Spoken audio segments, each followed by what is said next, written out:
A PRE affiliate who's remained loyal to Young Dolph's legacy discovered that Hernandez Govin was on Instagram Live, and instead of just watching, he pulled up in person. No warning, no back and forth, no discussion, just instant confrontation. The footage is exploding across social media, and the man behind it, Castalia Sammy, ended up doing something many people had talked about for years but never acted on. But before we get to that viral clip, there's a much bigger story you need to understand. Because if you don't know who Hernandez Govin is, what authorities alleged about his role, how he managed to beat the case, how he moved afterward, and the tragedy that later struck his own family, then you're missing the full picture. Stay with me, because this story has layers, and by the end, you'll understand exactly why that confrontation happened and why so many people connected to PRE aren't surprised by it. For those who are new here, welcome. But to understand this, we have to go back to November 17th, 2021, a date every real Memphis rap fan remembers. That was the day Young Dolph was shot and killed inside Makita's homemade butter cookies in Memphis, Tennessee, a place he regularly visited and a spot deeply connected to the community. His death sent shockwaves far beyond music because Young Dolph wasn't just a rapper. He represented independence, ownership, and a movement that inspired countless artists to control their own careers.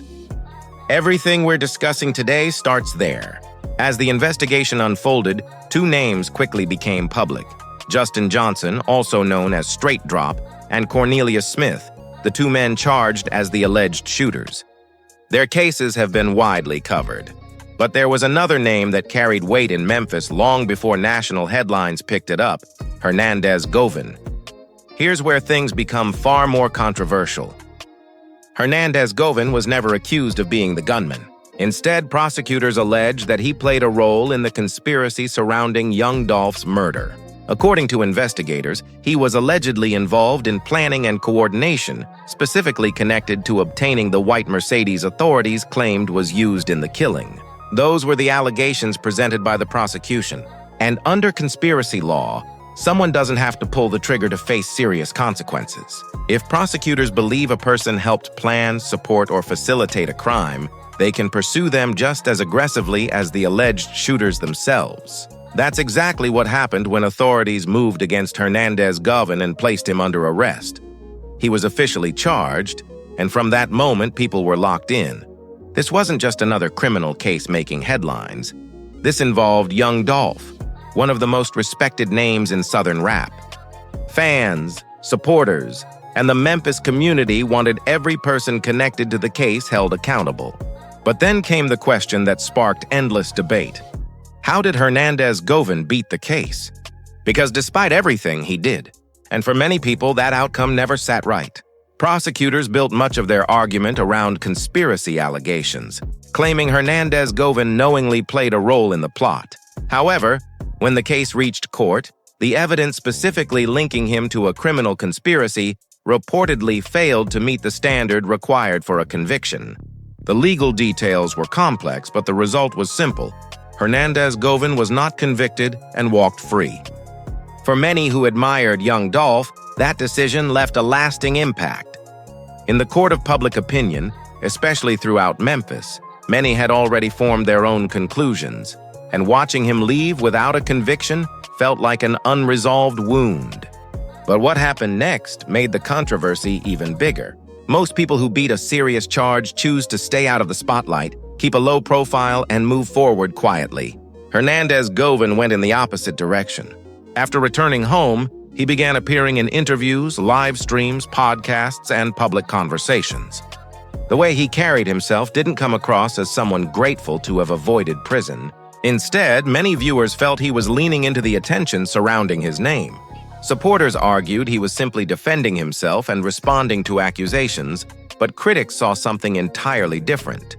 To them, his public appearances felt less like clearing his name and more like embracing the notoriety attached to one of rap's most tragic stories. That perception fueled even more backlash across Memphis and PRE circles because Young Dolph wasn't just an artist to those people. He was a father, a partner to Key, and a leader whose loss deeply affected those closest to him. he had an entire paper route empire behind him. Artists, business partners, and people who built their careers alongside him and genuinely depended on his leadership. So for many supporters, seeing someone allegedly connected to his death publicly discussing the situation and seemingly benefiting from the attention felt deeply disrespectful. And if there's one thing Memphis is known for, it's that people don't easily forget. But now we reach the part of this story that's far more complicated. Before judging what comes next, you have to understand what happened to Hernandez Govin's own family. At some point, tragedy struck when Hernandez Govin's daughter lost her life. No matter what accusations surround a person, losing a child is a level of pain few can truly comprehend. It goes beyond street politics, beyond rivalries, beyond public opinion. A loss like that changes a family forever. And when you think about it, Young Dolph also left behind children forced to grow up without their father. That's the heartbreaking reality of violence. It keeps taking, leaving families to carry the damage long after headlines disappear. To be clear, this isn't about calling it karma or justice. Children have nothing to do with those conversations. But what can be said is that after beating the case, the path Hernandez Govin appeared to follow never seemed to lead toward peace. The public attention, the controversy, and the reputation surrounding his name only brought more turmoil. And that tragedy became part of a much larger story because this was never just about beef, clout, or viral moments. Real families, real grief, and real consequences are attached to every chapter of it. Keep that in mind because it gives context to what happened next.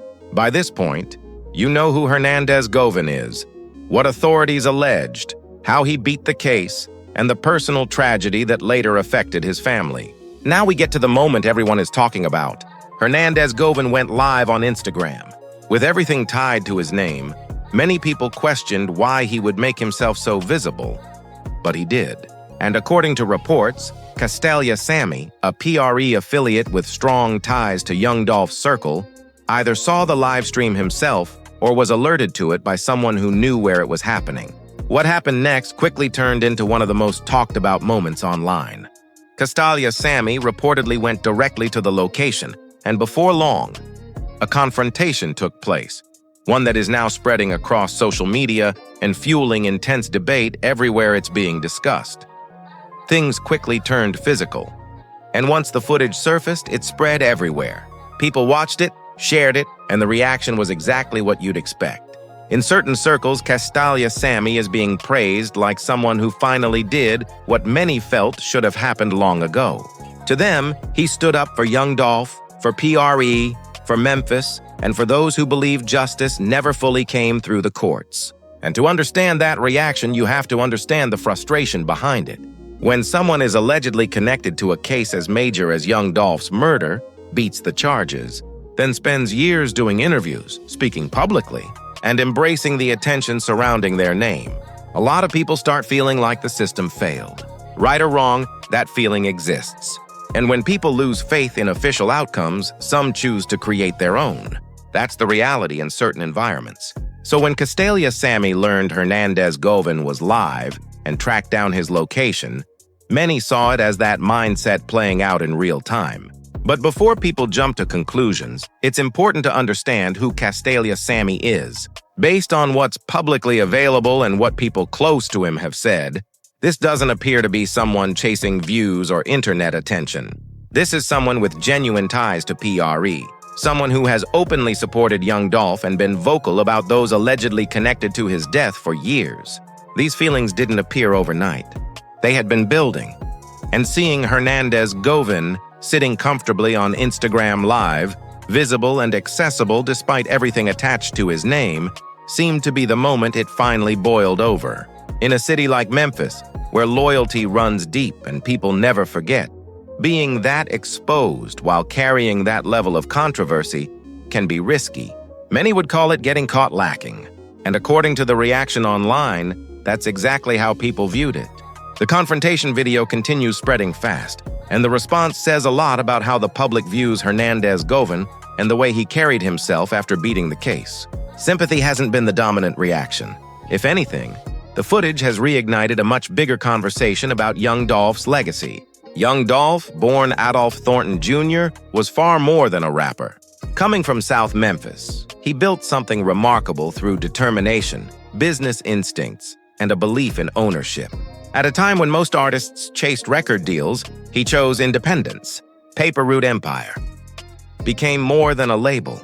It became proof that success could be achieved on your own terms. When Young Dolph was killed, the pain across Memphis was impossible to ignore. You could see it online, hear it in the music that followed, and witness it in the way Key and the family carried themselves afterward, with strength, dignity, and a commitment to keeping the PRE legacy alive. And the truth is that grief never disappeared. It's still there, and it's a big reason why emotions remain so intense whenever Hernandez Govin's name enters the conversation. When someone you admire is taken away in a way many view as deeply unfair, people don't simply move on. They remember. They remember the loss, and they remember those they believe were connected to it. They remember when charges are beaten, when interviews are given, and especially when someone appears publicly as if none of it matters. That's why this situation has sparked such a strong reaction. Now, I already know what some people are going to say in the comments. They'll point out that Hernandez Govin beat the case and was never convicted. Legally, that's true. The justice system operates on the principle of innocent until proven guilty, and by that standard, he was not found guilty of the charges against him. But here's where things become controversial. In the eyes of many Young Dolph supporters and many people throughout Memphis, a lack of conviction isn't automatically viewed the same as complete innocence. People have seen cases fall apart for countless reasons: missing evidence, uncooperative witnesses, and legal technicalities. They've seen guilty people walk free and innocent people face consequences. Because of that, many formed their own opinions long ago. And when Hernandez Govin returned to the spotlight through interviews and public appearances, critics felt his behavior only reinforced those beliefs. That's one reason many people praising Castalia Sammy aren't interested in hearing the "he beat the case" argument. To them, the court's conclusion and public opinion are two completely different things. As for Castalia Sammy's decision to show up, people will debate it from every angle, and that discussion isn't going away anytime soon. But from the perspective of many PRE supporters, this wasn't random drama or a search for attention. They see it as someone reacting to what they viewed as ongoing disrespect toward a man they deeply respected. Whether people agree with that mindset or not, that's the context surrounding the incident. And what makes the story even more shocking is how it happened. Hernandez Govin chose to go live, chose to make himself visible, and in doing so, unknowingly set the stage for everything that followed. To make himself visible. In a way, he handed anyone who had an issue with him a direct path to his location. Nobody forced that decision on him. It was a choice, and that choice came with consequences. Castalia Sammy saw the opportunity, acted on it, and now the footage is everywhere. As for Hernandez Govin, after spending years building attention around the controversy tied to his name, he's gone viral again. But this time not on his own terms. Not through interviews, not from telling his side of the story, but from a confrontation that instantly captured the internet's attention. Now let's bring everything together. This story started with Young Dolph and the events of November 17, 2021, the day Memphis lost one of its most respected figures. We covered the allegations surrounding Hernandez Govin, including claims about conspiracy, coordination, and the vehicle authorities linked to the case. We talked about how he beat those charges and how his public appearances afterward created even more controversy. We discussed the heartbreaking loss of his daughter, a tragedy that highlights how violence often reaches people who had nothing to do with the original conflict. And then we arrived at the moment everyone is talking about: Castalia Sammy learning Hernandez Govin was live, showing up, and the confrontation video spreading across every major platform. At its core, this is a story about loyalty, grief, consequences, and what happens when people believe justice never fully arrived. It's about the choices people make after life-changing situations and how those choices can follow them for years. But more than anything, it's about Young Dolph, a man whose legacy still carries enough weight that people continue defending his name long after his passing. That's what real impact looks like. People don't always move on when someone meant that much to them. Sometimes they carry that loyalty with them, and when they feel that legacy is being disrespected, they react. Some watch from a distance, Others stepped directly into the situation, and now the entire internet is watching the result. If this is your first time here and this video helped you understand the full Hernandez Govin situation, make sure you subscribe because we break down the stories behind the headlines and give them the context they deserve. And if you've been part of the channel, let me know your thoughts below. What do you think about Castalia Sammy showing up? What do you think about Hernandez Govin's actions since beating the case? I want to hear your perspective. And if you want more deep dives like this, hit that like button so I know to keep bringing them. Long live Young Dolph. Free forever. I'll see you in the next one.